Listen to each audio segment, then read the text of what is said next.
Hello everybody, how's everybody doing? First of all, I want to say thank you for checking out my channel. I appreciate you all. Also, I've noticed that there's a small spike in subscribers. I recognize that, and to you all, I want to say thank you. I appreciate you. Those of you who watched my last video, I made my big announcement that I was leaving the United States. I was relocating. So today, I want to let you know where I'm going. I am moving to Vietnam. Why? Because Vietnam's cost of living is a fraction of what I pay here in the state of Michigan. I have chosen to move to the city of Da Nang, particularly in the An Thong district. And why did I choose that district? It's because I felt like that would be the location where I would make the softest landing. What do I mean by that?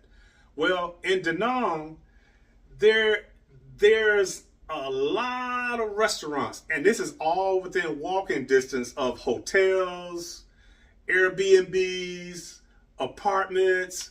And so if I need to go anywhere, I don't have to call a cab or call a Grab. A Grab there is an Uber here. I don't have to call a Grab unless I want to go somewhere that's a little distance, which is nothing wrong with it, which is okay.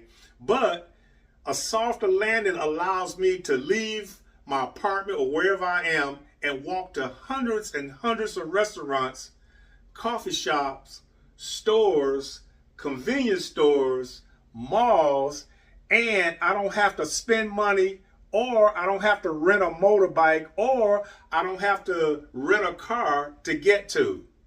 So that's the greatest advantage I felt living in An Thong. Another thing I love about An Thong has a great big expat community. So if I want company, or if I want to, have a conversation or with like-minded people who understand my humor, who understand my slang, so to speak, who understand where I'm coming from. There's a big expat community there in An Thong, part of Da Nang. And I have an opportunity to go to the coffee shop, because I'm a coffee drinker. So I have an opportunity to go to the coffee shops, sit down, have a cup of coffee, and engage in a good conversation. And if I'm fortunate, I might make a friend or two. And so I have chosen Da Nang, Vietnam, as my new home. It will allow me to pay for my cost of living, whatever my living expenses for the month, and it will allow me to save money, so in time I can have an opportunity to travel and do other things that I want to do, that I have always envisioned myself doing as a retiree. So as I mentioned in my last video, I learned that since the beginning of 2024, over 9 million people have left the United States, and they have gone to several places around the world. But I have chosen Da Nang, Vietnam, and I'm looking forward to it. Another reason why I chose Da Nang to relocate to is because of the cost of the food. Here in the United States, particularly here in the Detroit area, food is very expensive. I will go to the store and shop for my food and for the month, and it will be nothing for me to be out of $300, and I haven't even got my meats yet. So food is very expensive here. And another thing too, a kitchen is not my happy place. So I'm not much of a cook. I don't like to cook. I do a little something to survive, but I prefer prepared and cooked meals. So in Da Nang, particularly in the An Thong district where I'm going to, it's a very walkable community. There are literally hundreds of restaurants and cafes and shops and coffee shops that I can just come out of my condo, walk to, sit down, have a very inexpensive meal, and be full, and have to take some home. So that's the reason why one of the reasons why I chose to move to Da Nang, Vietnam, because the cost of living is so low and the food prices are very low. And I look forward to that. That's something I really look forward to. Another reason why I chose Da Nang, Vietnam is, as I researched, they have a great safety record. Crime is almost non-existent. Here in the United States, crime is at an all-time high. Mass shootings is a normal way of life here now, because the politicians here in the United States are so headstrong on protecting the Second Amendment, they're not even willing to put guardrails on the Second Amendment as far as the purchase of assault rifles and assault weapons that's used in war. There are people who are purchasing these weapons who are just regular people in the street, and there are people who have mental situations or whatever situations going on in life, and they feel that they need to go and just spray up a whole group of people. It's common to hear mass shootings in a store, or mass shootings at a school, or mass shootings in a church, or some disgruntled spouse or significant other go on a job and just kill up a few people, including the significant other that they had or whatever. So crime is at an all-time high. Unfortunately, when you leave the house, you almost have to really watch your back. They tell you to be vigilant, but man, you have to be vigilant with a capital P, capital V, P. But you really have to watch out. You have to look and just kind of notice something that's not unusual, because God forbid that I get caught in a situation that's like that. You know, it's real tragic. It's very tragic. And so in Southeast Asia, anywhere in Southeast Asia, the safety record is really good. There, of course, I mean, you have to watch out for, little minor crime like pickpocketing and that kind of thing. But when it comes to major crimes like murder, shooting, it's almost non-existent. So for that reason, one of the reasons, I chose to go to Da Nang. That's going to be a good move. Another reason why I chose Da Nang is the weather. Now here in Michigan, in the Detroit area, it's fall. Last night, it got down to 36 degrees. That's 6 degrees above freezing. I like fall. People always ask me, what's your favorite season? I always say spring, but I like fall too because of the beautiful colors. But with fall, I've got a kind of like a love-hate relationship with that season, mainly because I know what's coming afterwards, winter. And I've said in many of my previous videos, I hate winter. I do not like winter. I try my best to get away from winter, but you live in here, you just got to deal with it. So I always envisioned when I was working that I would retire somewhere where the weather is tropical. I always thought about Florida, but Florida, in many ways, got its own issues. So Florida, I don't want to deal with a lot of situations that I'm aware of in Florida. So Da Nang would be perfect. Now, Da Nang is always hot. It's always 30 to 35 degrees Celsius, which means about 90 to 95 degrees here. The biggest difference between here and there is a lot of humidity. So I got to learn to deal with humidity. But other than that, and I'll adjust. You know, I've moved in lots of places, and I've managed to adjust. So I am going to go to Da Nang, and I'm going to get used to the weather, and I'm going to enjoy the tropical atmosphere. Da Nang only has 2 seasons, actually. They have rainy season, and they have dry season. And I can deal with the rain. Another reason why I'm going to Da Nang is the beaches. I mentioned in my previous video, I love hanging out at the beach. I've labeled myself as a world-class beach bum. Yep, I love the beaches. And everywhere I go, everywhere I travel, I try to find water. If there's not a beach, I try to find where the nearest waterfront. Water vibe is very soothing. It's good for your mental faculties. It gives you an opportunity just to settle down, reset, relax, just kind of think about where you are, where you're going, where you want to be. And you usually comes away with a general plan as to where you want to go. I want to hang out at the beach. I've always wanted a beach lifestyle. I've hung out on the beaches in California, Southern California. I've hung out in Myrtle Beach in South Carolina. I got a chance to hang out one time in Florida, a couple beaches, St. Pete, and then there's another one on the east coast of Florida. I got a chance to hang out those, but I enjoy that lifestyle, and I've always wanted that for myself. So it will give me an opportunity to spend a lot of time on the beach.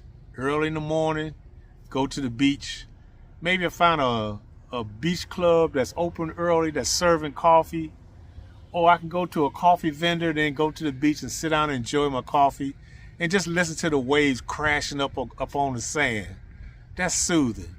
And then in the evenings, hang out after the heat kind of blow over.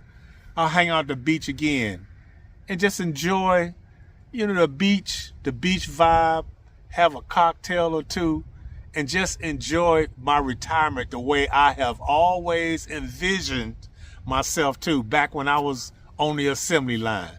And so I'm going to make that a reality for myself. So they always say, if you don't like your current situation, you could change. That's why I don't understand why so many people complain. Hey, you don't have to stay the way you are. You're not dictated into a particular box. You have an opportunity to change. And so that's what I'm doing. I am going to change. I'm going to enjoy the beach lifestyle. And hey, I'm bringing you all right along with me.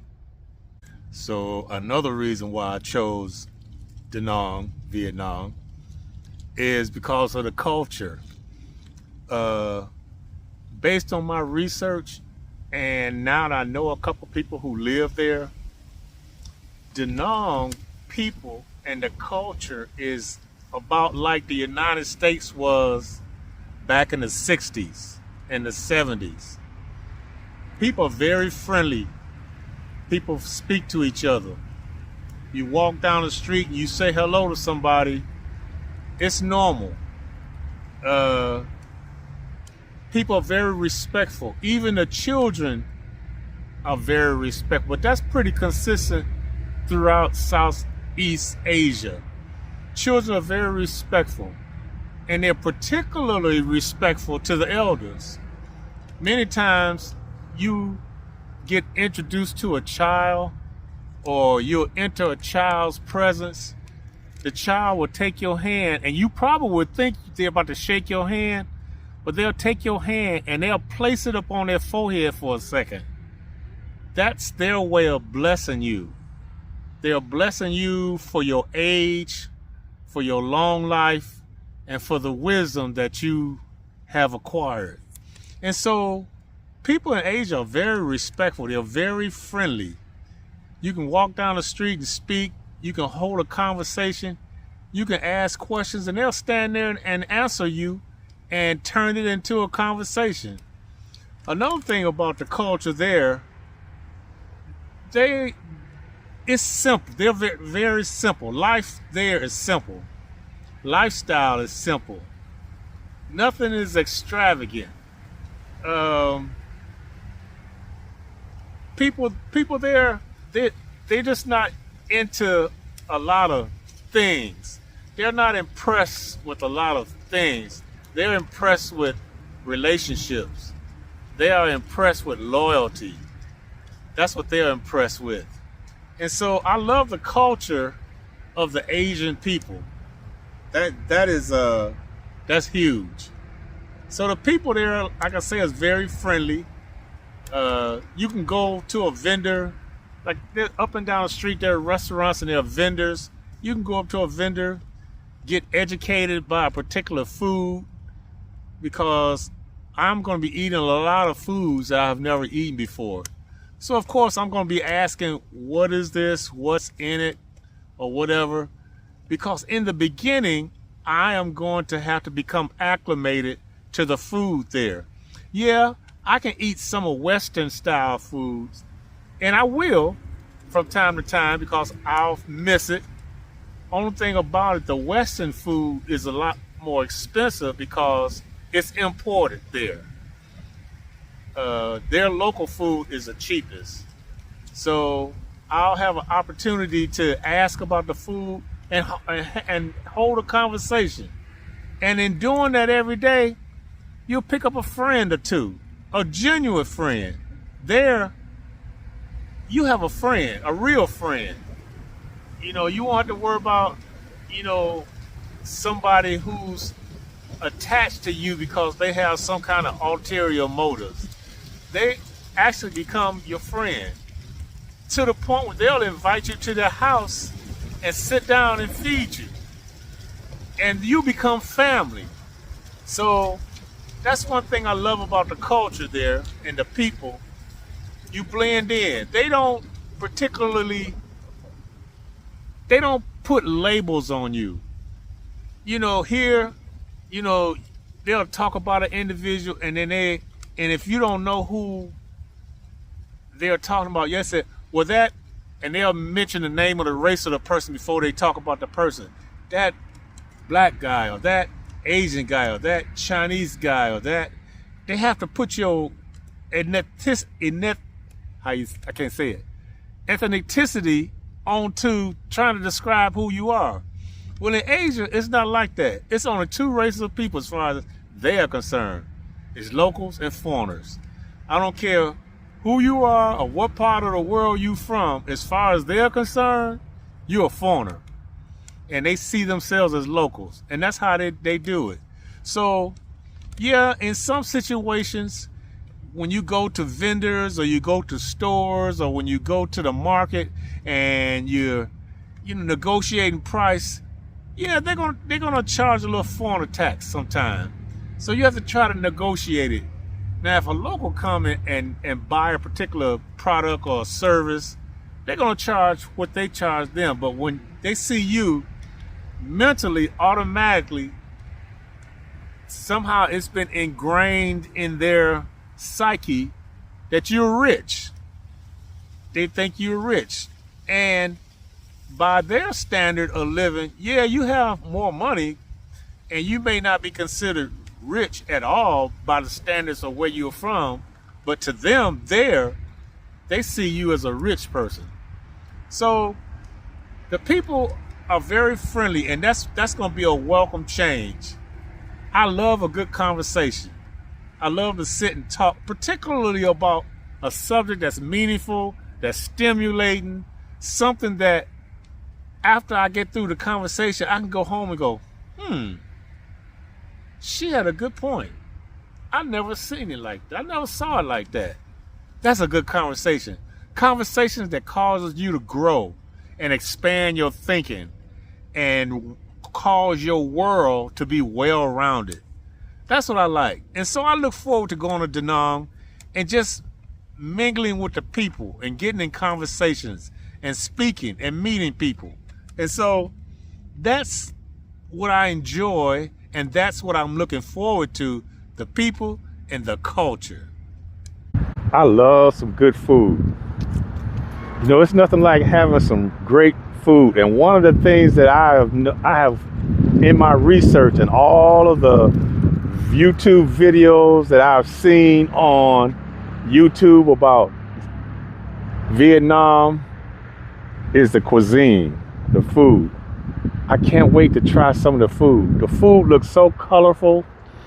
It looks good, and I can't wait to try it out. You know, I'm a foodie, so to speak, here. For about 5 years, I did food and restaurant critiques, and I have a page on Facebook that's called Food Beat Lifestyle. So I was a foodie for a while, and so I'll get an opportunity to do something similar to that in Da Nang.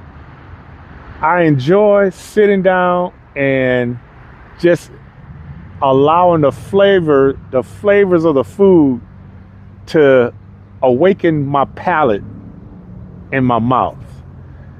It's like food has the ability to dance with my taste, do a dance with my taste buds. And so I look forward to that. I can't wait.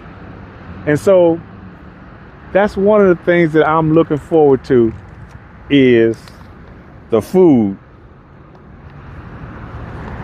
The atmosphere, that's another thing. One thing I love about all of the videos that I've seen about Da Nang is particularly the An Thong community. It's an expat community. All the businesses and stores are very colorful. The streets are very colorful. There's so much of a choice. They're very, Vietnam is very proud of its flag. So you'll see their red flags with the yellow stars in the middle everywhere, almost on every business, everywhere, all over in the parks, on the beaches, streamers overhead. And so they set a beautiful atmosphere there. And so I look forward to going out there and just going for a walk, enjoying the colorful buildings, the colorful sights, the tropical trees, the breeze in the evening, the water rolling up onto the sand, the soft sand between your toes, sitting down on the cabana, enjoying a rum punch or some little something to sip on. I look forward to that. That's a dream, and that's a dream that's going to come true. I'm going to love that. So I'm looking forward to that. And there are, everybody can't make the move to Southeast Asia, but there are people who are considering seriously, and they're doing their research, and hopefully following me will give them some content toward their research so that they can make a decision as to where they want to go. So I encourage you, if that's you, follow my channel, because I'm gonna document everything from selling my belongings to planning my trip to comparing the cost of living, the prices to Da Nang and Detroit, to boarding the plane, to landing in Da Nang, checking into my Airbnb, looking for my condo, and then touring the streets. And so my content, my vlogging experience in the future is going to become very interesting. And so I invite y'all to hang out with me. Check me out. Give me thumbs up and subscribe to the channel, because you know what? I'm taking y'all every step of the way. This is a great journey. And if you're considering this, hey, like somebody say, make the move. Now, I've heard people just jumped on the plane and head. I'm a planner. I like to plan. I like to sit down and research and plan. But I like action too. I'm an action-oriented individual. A lot of people talk, but they don't make the move. I'm a planner. I'm a researcher. And I'm going to tell you what I'm doing, but I'm going to make the move. And so I invite you to hang out with me. Check out my next series. This series of moving to Southeast Asia is going to run all the way to July, first week of July. So I invite you to check me out. And again, thanks for tuning into my channel. Again, I want to acknowledge those new people who have subscribed to my channel. Again, thank you. I appreciate you. And so I hope that I can give you something well worth either your entertainment or your research. So y'all take care. Be good to yourself. Have a great day. Peace.